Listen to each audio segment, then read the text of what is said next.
The idea is that we are creating a blockchain application platform. And what does a platform mean? I mean, it's a toolkit, but it's also a vibrant community. It is great documentation.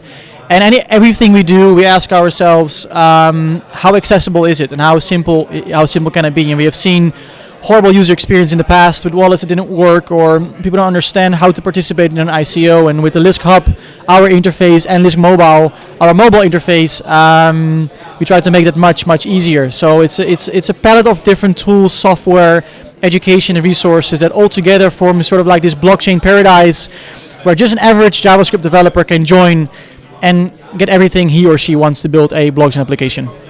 Timing-wise, super lucky. Great visionary in the beginning, vision in the beginning where people bought into, like an SDK in JavaScript for scalable blockchain applications. 14,000 bitcoins, around $600 each at that time.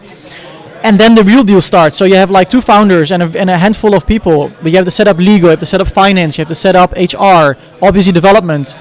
And I kickstarted marketing and communications. And what you have to realize is that it took a few months before we established the Lisk Foundation and all the security that adds to that in Switzerland, while the ICO, basically, like, and our team is based in Berlin, in Germany.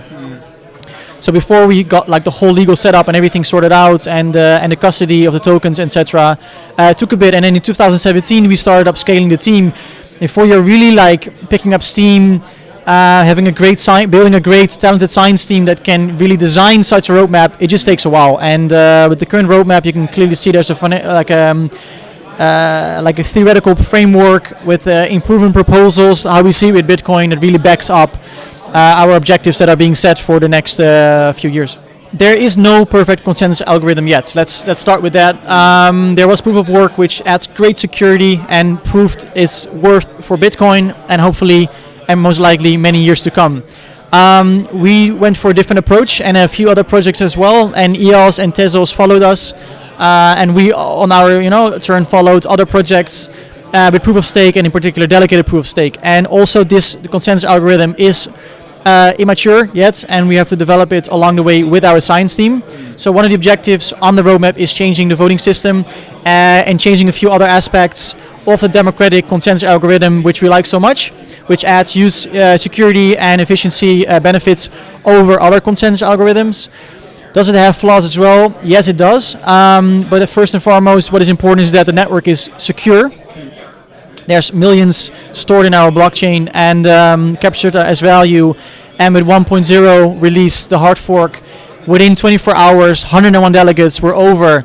And without any detail flaw, nothing went wrong. We're currently working also on the token economics. And I think the big topic is, like, where do I need a token for? Which in this case, of course, is to pay the network fees, to register your dApp, to deploy your sidechain. People need Lisk then also to participate in ICOs, for example, similar to what Ethereum did. But there's much more to it. And the token economics is a very important topic, and that will determine eventually what the demand for the token will be, and therefore the price. And I think that blockchain application platforms and their token economics cannot be compared with currencies like Bitcoin. It's completely, from an economic perspective, completely different. 2017 was the year of the ICO, 2018 was the year of stablecoins, 2019 will be the year of use cases.